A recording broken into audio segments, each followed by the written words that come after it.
La loi de santé, moi je l'ai dit au niveau des ORL, et l'Île-de-France en CSMF le confirme et au national aussi, c'est non.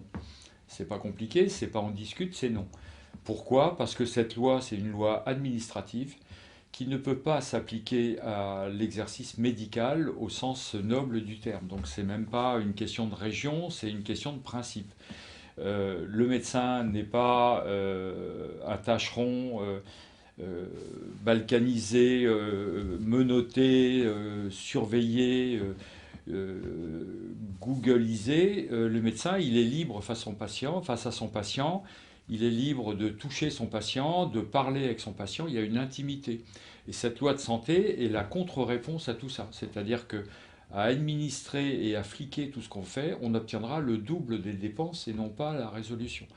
Donc cette loi de santé, c'est une caricature de la loi de Roselyne Bachelot, qui était un vrai projet de santé comme on n'avait jamais connu depuis le Code Napoléon. Enfin, c'est vraiment une réforme du système de santé.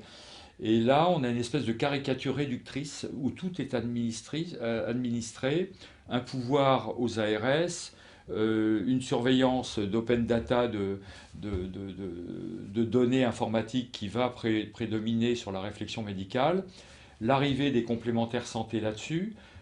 Pour moi, c'est la fin de la médecine libérale. Alors à ce moment-là, on peut l'accepter. On nous met à 35 heures, mais il ne faudra pas nous demander combien ça coûte.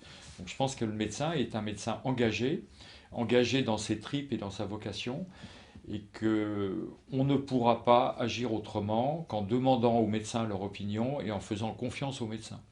Il y a peut-être 10% de médecins pas bien, mais il y a 90% de médecins qui sont passionnants. Et je pense que c'était l'occasion ou jamais de valoriser ce côté humain et ce côté professionnel à la fois. Moderniser le système de santé, on n'est pas opposé, mais pas comme ça. C'est n'importe quoi.